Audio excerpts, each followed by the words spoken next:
ఊదర కొట్టే ప్రయత్నం చేస్తా ఉన్నారు. బట్ ప్రజలకు వాస్తవాలు తెలుసు అనేది మాత్రం clear. Right, okay. Vamsi, good evening. Very good evening. ఈ రెండు అంశాలు అసలు ఏంటి? పరకామణి చిదంబరం రహస్యం ఏంటి? మరొక వైపు పెద్దిరెడ్డి గారు, అది మీ హయాంలోనే ఆయన రిజిస్ట్రేషన్ చేయించుకున్నాడట, అది అసలు అటవీ శాఖకి సంబంధించింది కాదు అట. అవును సార్, చాలా విన్నాం.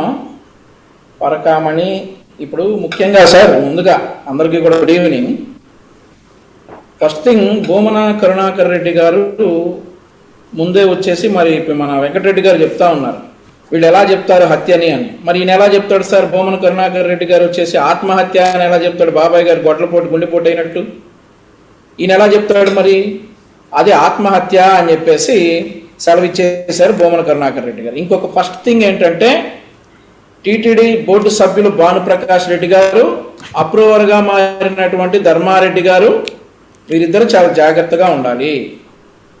వీళ్ళ మీద కూడా ఇలాంటి ప్రయత్నాలే జరుగుతాయని చెప్పేసి నాకు అనిపిస్తూ ఉంది. ఎందుకంటే గతంలో జరిగినటువంటి చరిత్రలన్నీ చూసుకుంటే చాలా ఘన చరిత్ర కాబట్టి మాకెందుకు ఆపాదిస్తున్నారని చెప్పి వెంకటరెడ్డి గారు అంటా ఉన్నారు. కాబట్టి గత చరిత్ర అలా ఉంది కాబట్టి వీళ్ళన్నీ మీ వైపే చూపిస్తూ ఉన్నాయి. ఈరోజు మేం కాదు సార్ అంటుంది, అతని బంధువులు, అతనికి పిల్లనిచ్చిన మామ సతీష్ అనే వ్యక్తికి పిల్లనిచ్చిన మామ అంటా ఉన్నాడు ఈరోజు కరుణాకర్ రెడ్డి దీని వెనకాల ఉన్నాడు అని.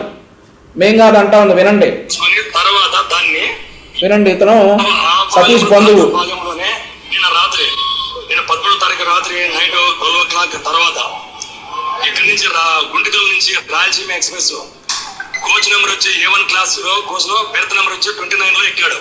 అక్కడ అత్యంత పకడ్బందీగా సెక్యూరిటీ ఉంటుంది అక్కడ. ఇక్కడ సరే, ఇతను ఏం చెప్తున్నాడంటే, భూమన కరుణాకర్ రెడ్డి గారు దీని ఆత్మహత్య ఎలా చెప్తారు? మా సతీష్ అట్లాంటి వాడు కాదు, ఇది ఆత్మహత్య కానే కాదు, ముమ్మాటికి హత్య అని చెప్పేసి మృతుడి బంధువులు చెప్తా ఉన్నారు.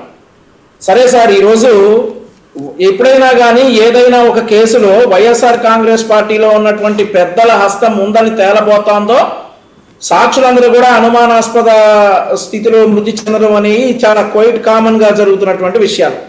గతంలో మనం వివేకానంద రెడ్డి గారి హత్య కేసులో చూసుకుంటే దాదాపుగా చాలా మంది అనుమానాలు ఉన్నాయి, చాలా మరణాల పట్ల అనుమానాలు ఉన్నాయి. పరిటాల రవి గారి హత్య కేసు చూసుకుంటే వాటి వెనకాల కూడా చాలా అనుమానాలు ఉన్నాయి. ఇవన్నీ క్లబ్ చేసుకుని జనాలు ఈరోజు ప్రజలు, ఆంధ్రప్రదేశ్ రాష్ట్ర ప్రజలు ఈరోజు సతీష్ కుమార్ గారి హత్య జరిగింది అని అంటే దానికి కారణం ఎవరనేది ఓపెన్ సీక్రెట్ గా వైఎస్ఆర్ కాంగ్రెస్ పార్టీ వాళ్ళే అని చెప్పేసి ఫిక్స్ అయిపోయారు. మేమంటాం కాదు, మృతుడి బంధువులు అంటా ఉన్నారు, ప్రజలు అంటా ఉన్నారు, మేం కాదు అంటా ఉంది.